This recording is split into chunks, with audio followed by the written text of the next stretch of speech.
त्रिभाषा धोरणावर आज मुख्यमंत्री देवेंद्र फडणवीस यांच्या उपस्थितीत वर्षा निवासस्थानी बैठक। मनसे, ठाकरेंची सेना, शरद पवारांच्या राष्ट्रवादीसह पालक संघटना, लेखक आणि मराठी कलाकारांकडून हिंदी सक्तीला होणाऱ्या विरोधाच्या पार्श्वभूमीवर चर्चा। हिंदी सक्तीविरोधात मनसेची आजपासून स्वाक्षरी मोहीम। संदीप देशपांडे यांच्या नेतृत्वात दादरमधून सुरुवात। राज्यभरात पालक, शिक्षक यांच्या स्वाक्षऱ्या घेऊन करणार सरकारच्या निर्णयाचा निषेध। औरंगजेब पवित्र व्यक्ती, राजकारणासाठी त्याला बदनाम केलं जातं। मालेगावचे माजी आमदार आसिफ शेख यांचं वादग्रस्त वक्तव्य। तर टोप्या शिवून औरंगजेब उदरनिर्वाह करायचा, आसिफ शेख यांनी तोडले अकलेचे तारे। शेतकरी कर्जमाफीचा अधिकार मुख्यमंत्र्यांचा, फडणवीसांचा विचार लवकरच कार्यान्वित होईल।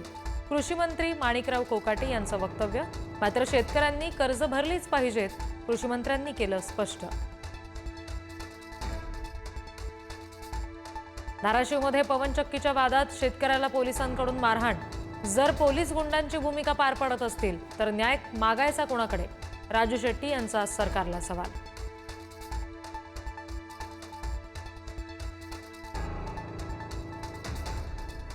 रस्त्यावर नमाज पठणामुळे कारवाया होतात, इथे पालखीमुळे रस्ता जाम होतोय। सपा आमदार अबू आझमींचं वादग्रस्त वक्तव्य। अशा फालतू गोष्टींना उत्तर देत नाही, फडणवीसांनी आझमींना सुनावलं। तुकोबांची पालखी आज लोणी कारभारवरून रावेतच्या दिशेनं प्रस्थान करणार, तर ज्ञानोबांची पालखी दिवे घाटातून प्रवास करत रात्री सासवडला विसावली।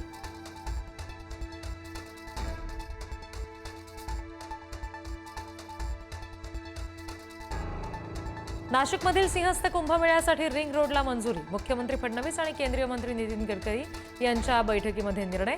2026 मध्ये सुरू होणाऱ्या कुंभमेळ्यासाठी रस्ते जोडणीच्या कामाला गती। कोल्हापूर मुंबई विमान प्रवास अधिक सुखकर होणार। दिवसातून 3 उड्डाणांचा प्रस्ताव। ऑक्टोबरपासून 3 उड्डाणांना सुरुवात होण्याची शक्यता।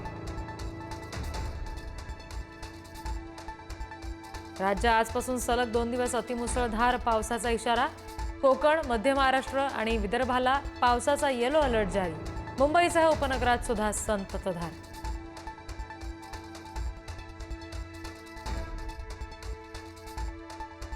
इराण इस्रायल दरम्यान हल्ले प्रतिहल्ले सुरूच। इस्रायलच्या 20 लढाऊ विमानांनी इराणमधील केरमानशाह, हमादान आणि तेहरानवर केले हल्ले।